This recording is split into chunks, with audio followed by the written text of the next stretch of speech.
तुम चलने वाले हो तो तुम चलो, चलाओ ना, क्यों नहीं डेली वेजेस को उनकी मिनिमम वेज एक्ट दिलवा सकते हो। आज भी तुम्हारे हाथ में बहुत कुछ है, क्यों कहते हो ऐसे ही नाम का बेवकूफ बनाया जम्मू कश्मीर के लोगों को, खासतौर जम्मू के लोगों को। हम देख रहे हैं कि लोगों की जो है काफी उम्मीदें और सपोर्ट जो है अब महराज मलिक की और जो है वो बढ़ता जा रहा है। अगर महराज मलिक को कुछ करना होगा उसको सरकार का पूरा साथ चाहिए और सरकार को दिल्ली का पूरा साथ चाहिए, तो जाके होगा। अपोजिशन जो है, अपोजिशन को अब पॉजिटिव होना चाहिए, उसको कुछ मुद्दों पे राजनीति करनी चाहिए।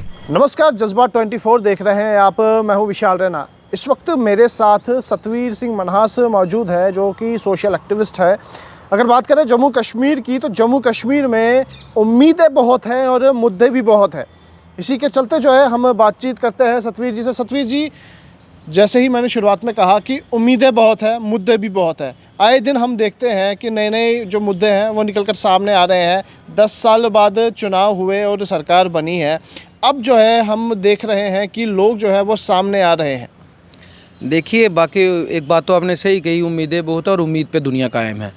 और जम्मू कश्मीर के कुछ हालात ही ऐसे हैं, ये पिछले 5-10 साल से, ख़ासतौर 2019 के बाद उम्मीद पे ही चल रहे हैं।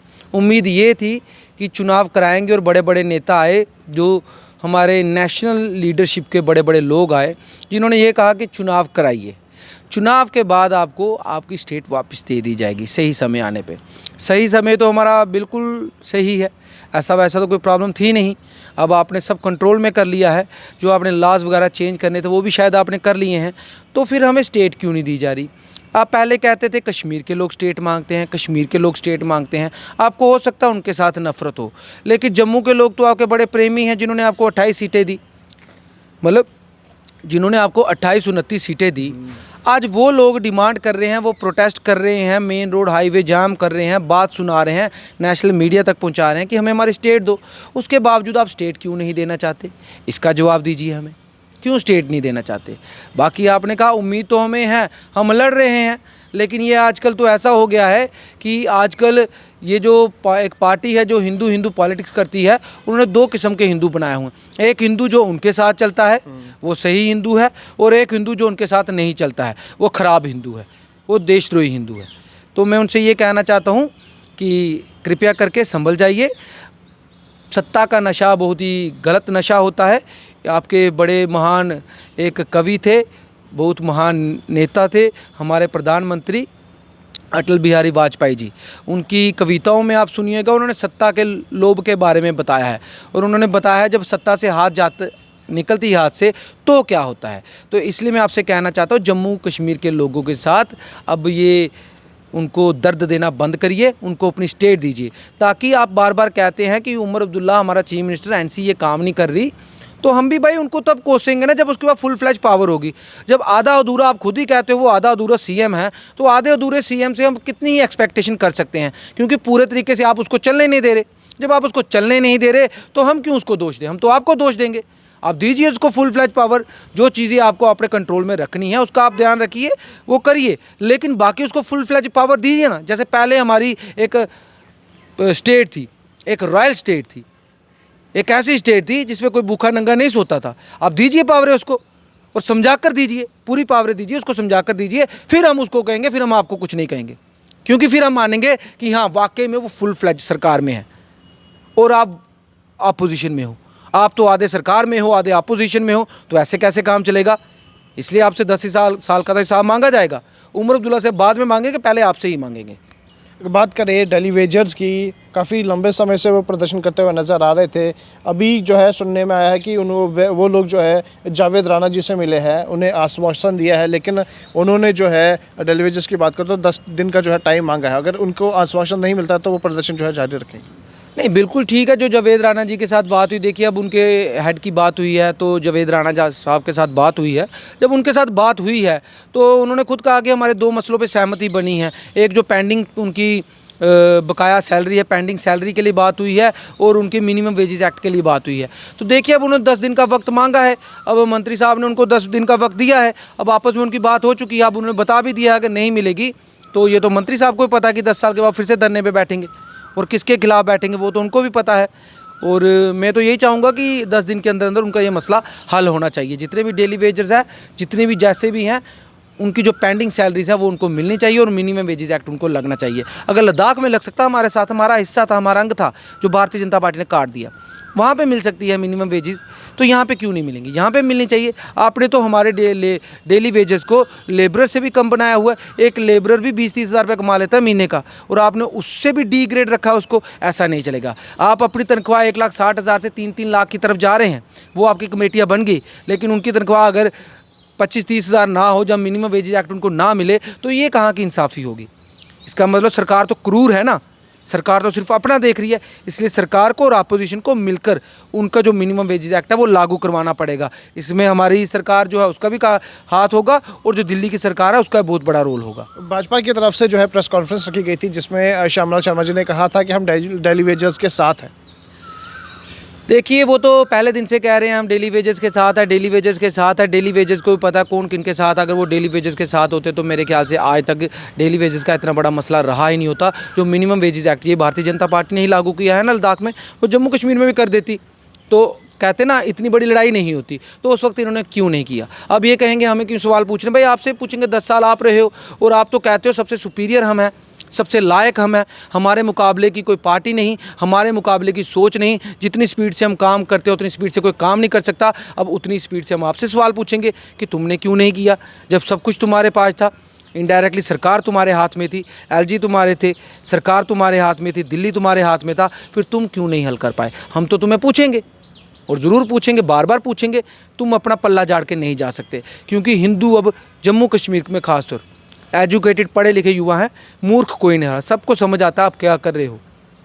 अगर आपको हमारी फिक्र होती तो आप नूरा कुश्ती नहीं करते, आप मुख्यमंत्री के साथ बैठ के आराम से बात करते। क्यों ना हम मिलकर दिल्ली से बात करें, इनकी मिनिमम वेजेस एक्ट जो है लागू करवाएं, ये इनका राइट बनता है। हम अपने कार्यकाल में नहीं करवा सके, लेकिन अब हमें मिलकर इंसानी तौर पर इनके लिए काम करना है। ये बातें आपने नहीं कही, आपने सिर्फ सरकार को कोसने की कोशिश की, लेकिन सरकार को कोसते कोसते जनता आपको कोस रही है। अब ये मैं अकेला बंदा नहीं हूँ, ये जितने भी जम्मू कश्मीर की जनता से मैं सुनता हूँ, सभी भारतीय जनता पार्टी को कोस रहे हैं। क्यों कोस रहे हैं? क्योंकि इन्होंने अपनी यहाँ पे मोनोपोली बना ली है। मुख्यमंत्री को ये मुखौटा कहते हैं, खुद ही मुख्यमंत्री को मुखौटा कहते हैं और कहते हैं मुखौटे से सारा काम करवाना है। जब तुमने कह दिया है मुख्यमंत्री डम्मी है तो काम तुम करो ना, फिर तो हम तुम्हें कहोगे तुमने अपनी बात में बता दिया हमने कि इसको हम चलने नहीं देंगे। जब उसको नहीं चलने दोगे, तुम चलने वाले हो तो तुम चलो, चलाओ ना। क्यों नहीं डेली वेजेस को उनकी मिनिमम वेजेस एक्ट दिलाते? दिलवा सकते हो, आज भी तुम्हारे हाथ में बहुत कुछ है। क्यों कहते हो? ऐसे ही नाम का बेवकूफ़ बनाया जम्मू कश्मीर के लोगों को, खासतौर जम्मू के लोगों को। ऐसा बेवकूफ़ बनाना बंद करो, क्योंकि जम्मू के लोग अब जाग चुके हैं। देखिए, आपकी फिजिकल एजुकेशन डिपार्टमेंट की मैं बात करूँ, उनके जो कैंडिडेट्स हैं वो तक अब सामने आ रहे हैं, वो भी परेशान हैं। उनका ये कहना है कि सरकार हमारी सुन नहीं रही है, लेकिन अब एक शख्स से जो है हमें उम्मीद है जो हमारी आवाज़ आगे तक पहुँचा सकता है, महराज मलिक। देखिए, महराज मलिक ने जो बातें की, ठीक है, बड़ी अच्छी बातें की, लेकिन एक चीज़ बताना चाहता हूँ, जब भी कोई आपकी आवाज़ को आगे लेके जाएगा तो वो आपकी सरकार आपको आगे लेके जाएगी। जब भी कोई लेके जाएगा, देखिए, बोलने में तो अच्छा बोला महराज मलिक, बड़ा अच्छा बोला, मैं वो नहीं कहता, लेकिन बोलने में अच्छा बड़ा लोग बोलते हैं। कुछ लोग वहाँ पहुँच जाते हैं, कुछ लोग सड़कों पे रहते हैं। मैं यही कहना चाहता हूँ, उनकी बड़ी किस्मत अच्छी थी, उनके लोगों ने साथ दिए, वो पहुंच गए, उन्होंने बातें की, बड़ी अच्छी बातें की। उसके लिए हम ये कहेंगे कि बिल्कुल सही बातें की, उनके सब लोग साथ दे रहे हैं। लेकिन अकेला महराज मलिक क्या कर सकता है? लेकिन देखने में हम देख रहे हैं कि लोगों की जो है काफ़ी उम्मीदें और सपोर्ट जो है अब महराज मलिक की ओर जो है वो बढ़ता जा रहा है। नहीं, बढ़ता जा रहा है वो बात अलग है, लेकिन मेरी बात सुनिए, अकेला महराज मलिक कुछ नहीं कर सकता। 1 और 1 11 होते हैं। महराज मलिक को भी अगर कुछ करना होगा, उसको भी सरकार का पूरा साथ चाहिए, और सरकार को दिल्ली का पूरा साथ चाहिए। ये है जम्मू कश्मीर की सिचुएशन, सच सिचुएशन है। अगर महराज मलिक को कुछ करना होगा, उसको सरकार का पूरा साथ चाहिए और सरकार को दिल्ली का पूरा साथ चाहिए, तो जाके होगा। इसलिए मैं कहना चाहता हूँ, जम्मू कश्मीर का जो अपोजिशन है, ये बार बार जो बातें करता है और बातें करने के बाद मुखालफत भी इसकी होती है, ये एक अच्छा विपक्ष बने, पॉजिटिव विपक्ष बने, जो सरकार के साथ मिलकर चले और जम्मू कश्मीर को इस जिस डगर में इन्होंने डुबो के रखा हुआ है उससे बाहर निकाले, ना कि राजनीति करे। ऐसे मुद्दों पे राजनीति ना करे। बाकी उन्होंने क्या बोला, हम भी वही बोलते हैं भाई, शराब की दुकानें अगर हैं, पहले कम थी, ज़्यादा रेवेन्यू था, अब ज़्यादा होगी, कम रेवेन्यू कैसे हो गया, ये तो हम भी कहते हैं। बाकी हम कितने स्कैम हुए, हम लड़े हैं, आपके आंखों के सामने लड़े हैं, लाठियाँ खाई हैं, डंडे खाए हैं, लड़े हैं और लड़ते रहेंगे। बात तो अच्छी करते हैं, लेकिन हमारी बात करने से क्या, जब सरकार सोचेगी, सरकार के साथ अपोजिशन सोचेगी, तो ही इसका हल होगा। कोई भी अकेला इंसान इसका हल नहीं कर सकता। अकेले इंसान को भी, उसको 90 की ये असेंबली 90 लोगों की है, उसको 89 लोग और भी चाहिए, वो भी समर्थन में, तो जाके भला हो सकता है स्टेट का। अकेले अगर आप कहेंगे तो अकेले बातें अच्छी हो सकती हैं, लेकिन अकेले काम अच्छे नहीं हो सकते। क्या लगता है जम्मू कश्मीर की अगर बात करें तो क्या लगता है कि जो सिचुएशन बने हुए हैं, चाहे अनएम्प्लॉयमेंट की मैं बात करूं, तो क्या लगता है कुछ बदलाव आ सकता है? देखिए मेरी बात सुनिए, मैं वही तो कह रहा हूँ, अपोजिशन जो है, अपोजिशन को अब पॉजिटिव होना चाहिए, उसको कुछ मुद्दों पे राजनीति करनी चाहिए।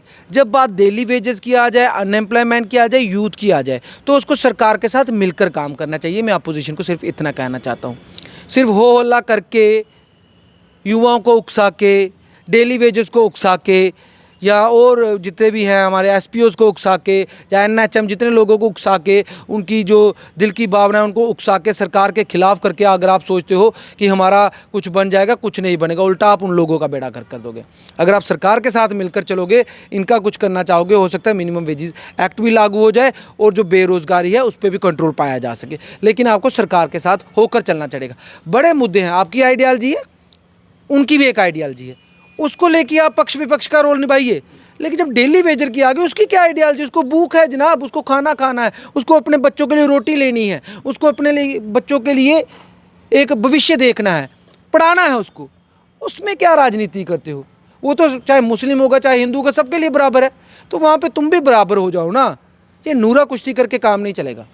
तो शुक्रिया हमारे साथ बने रहने के लिए। तो ये हमारे साथ सतवीर जी मौजूद है, जम्मू कश्मीर के लेकर जो है बातचीत हुई है। अब आपको जो है आपकी राय जो है कमेंट बॉक्स में ज़रूर रखिएगा और इस खबर को ज़्यादा से ज़्यादा शेयर कीजिएगा। अभी के लिए बस इतना ही। मुझे और मेरे वीडियो जर्नलिस्ट राजवीर को दीजिए इजाज़त। धन्यवाद।